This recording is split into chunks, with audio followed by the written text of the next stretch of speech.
사사기 6장에서부터 등장하는 기드온과 또 300명의 이야기는 다윗과 골리앗의 이야기만큼이나 참으로 놀랍고 또 흥미진진하고 통쾌한 이야기가 아닐 수가 없습니다. 양을 치던 소년 다윗이 물맷돌 하나로 장대한 용사여 배틀채 같은 창을 휘두르는 그런 골리앗을 쓰러뜨렸던 것처럼 이스라엘을 치려고 메뚜기처럼 또 해변의 모래처럼 몰려들었던 그 수많은 대적들이 불과 300명의 용사들 앞에서 속절없이 무너졌던, 상식적으로는 도무지 실현 불가능한 그 드라마틱한 사건이 우리의 가슴을 뛰게 하는 것이죠. 그렇다면 여기서 우리는 이러한 질문을 던지지 않을 수가 없습니다. 왜 기드온은 300명이라는 그렇게 말도 안 되는 적은 수의 군사들만 데리고 전투에 나섰을까요? 싸움을 위해서 모인 이스라엘 백성이 300명밖에 되지 않았다면 모를까? 그 대적과의 전투를 치르려고 모인 이스라엘 백성은 원래 3만 2천 명이었습니다. 그런데 거기서 3만 1,700명을 집으로 도로 돌려보내고 1%도 채 되지 않는 300명만을 데리고 전장에 나섰던 것이죠. 왜 그랬을까요? 지난날 여리고성을 공략한 후에 아이성을 칠 때 미리 정탐했던 사람들이 2-3천 명이면 충분하다고, 우리가 다 갈 필요가 없다라고 했던 것처럼 기드온이 판단하기에 정예 용사 300명이면 충분히 승리를 거둘 수 있다고 생각했기 때문일까요? 아니면 지난날 그들은 우리의 밥이요 그 가나안 땅은 우리의 땅이나 다름없다라고 했던 여호수아와 갈렙과 같은 굳건한 믿음으로 기드온이 승리를 예견했기 때문일까요?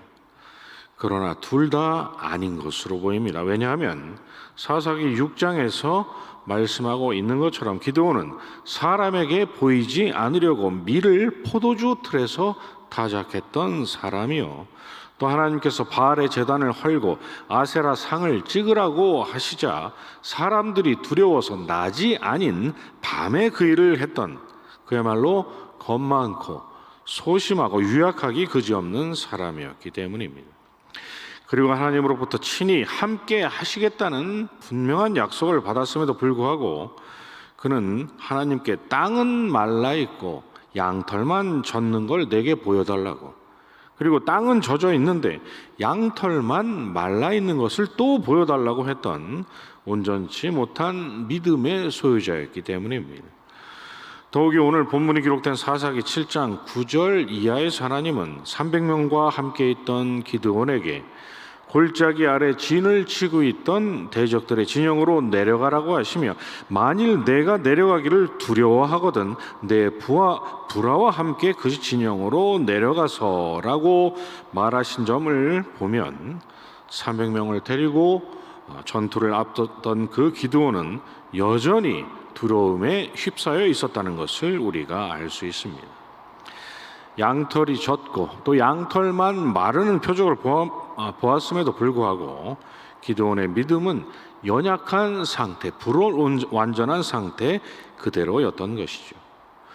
그런 그가 300명만을 데리고 전투에 임했던 것은 하나님께서 그리하셨기 때문에 이스라엘 군사 3만 2천 명 중에서 두려워하는 자 2만 2천 명을 집으로 돌려보내고 남은 1만 명 중에서도 300명만 남기고 다 보내라고 하셔서 그 겁 많고 소심한 기드온 옆에 300명만이 달랑 남게 되었던 것입니다. 그렇다면 하나님은 왜 300명만 남기셨을까요?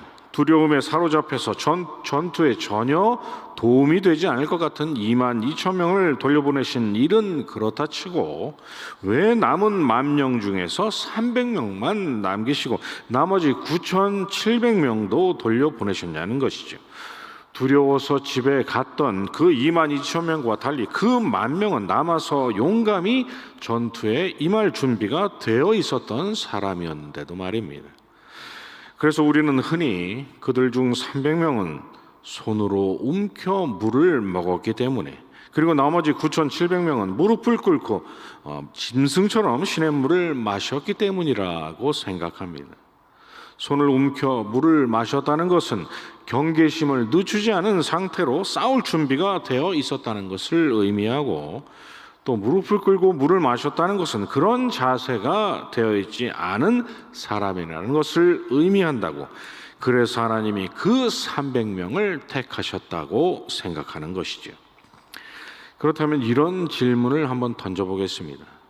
만약 그 10,000명 중에서 손으로 움켜 물을 마신 사람의 수가 300명이 아니라 3,000명이었다면 하나님은 그들을 다 데리고 가셨을까요? 하나님께서 최종적으로 전투에 데리고 가실 자들을 선발하신 기준이 그들이 물을 먹은 방식 때문이요, 그러한 모습으로 드러난 그들의 마음의 자세 때문이었다면 하나님은 그렇게 물을 마신 3,000명을 전부 다 데려가셔야 맞는 것이 아니겠습니까? 또 반대로 손으로 움켜서 물을 마신 사람이 300명이 아니라 40-50명 남짓이었다면 하나님은 이스라엘을 대적의 손에서 구원하는 그 일에 실패하셨을까요? 그런데 다행히도 300명은 되었기 때문에 간신히 하나님께서 이스라엘을 구원하실 수가 있으셨던 것입니까?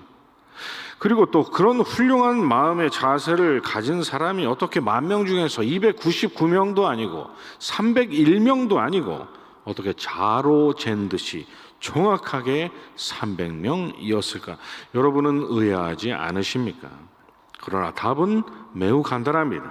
오늘 우리가 읽은 본문 2절에서 너를 따르는 백성이 너무 많은즉이라고 말씀하신 것처럼, 그래서 이는 이스라엘이 나를 거슬러 스스로 자랑하기를 내 손이 나를 구원하셨다 할까 함이라고 말씀하신 것처럼, 또 4절에서 백성이 아직도 많다 하신 것처럼 하나님께서는 처음부터 300명만 남기려고 작정하셨기 때문입니다.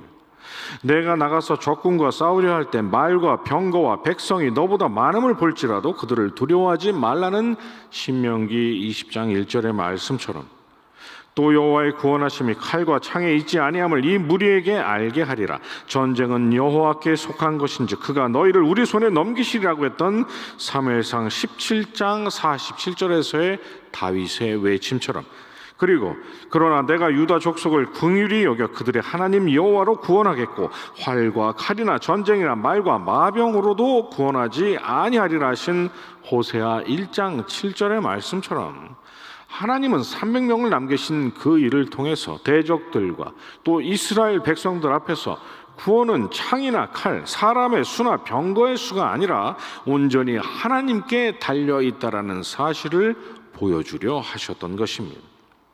그래서 그렇도록 겁 많고 또 소심하고 유약한 기도를 하나님께서 택하시고, 또 메뚜기 같은 대적 앞에서 32,000명도 부족했을 텐데 그 중에서 1%도 안 되는 300명이라는 말도 안 되는 수만을 남기셨던 것입니다.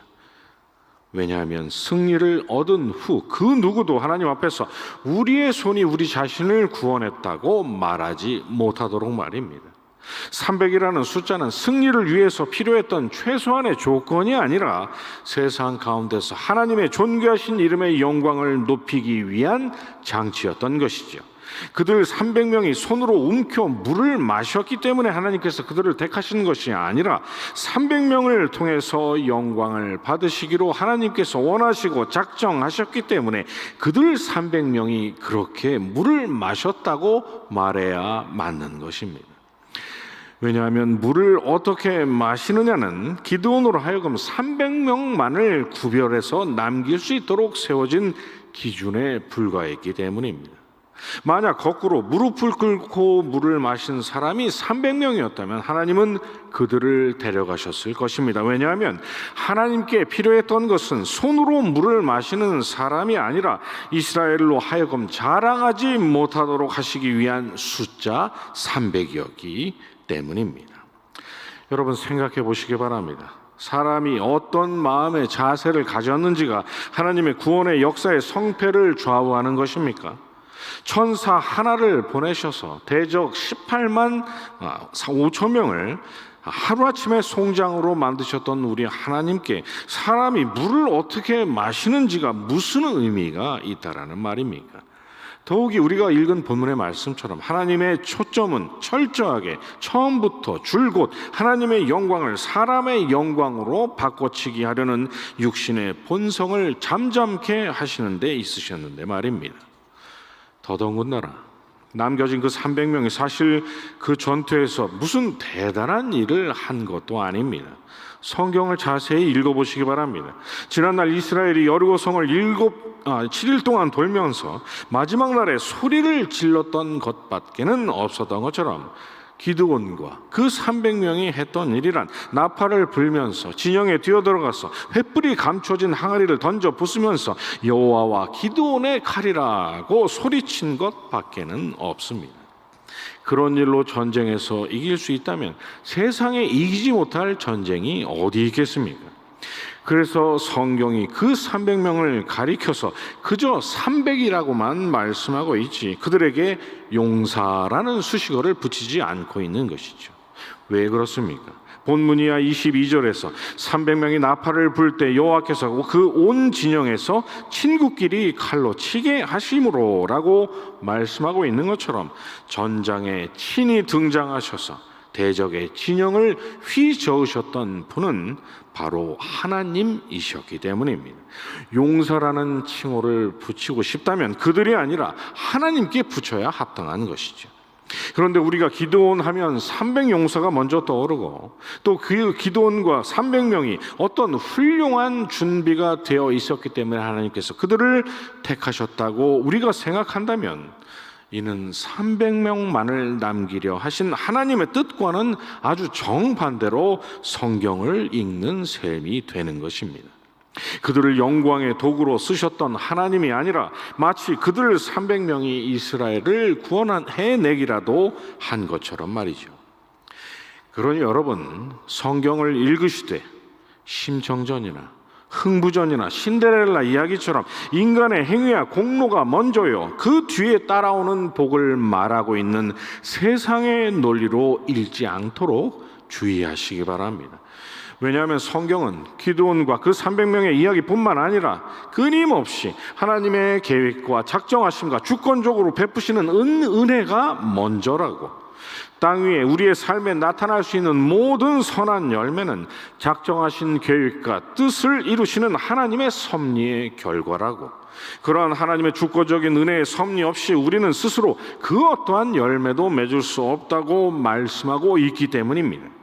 인간의 열심과 공로와 모범을 하나님의 은혜 앞자리에다 놓는 경우는 성경 어디에서도 찾아볼 수가 없기 때문인 것이죠.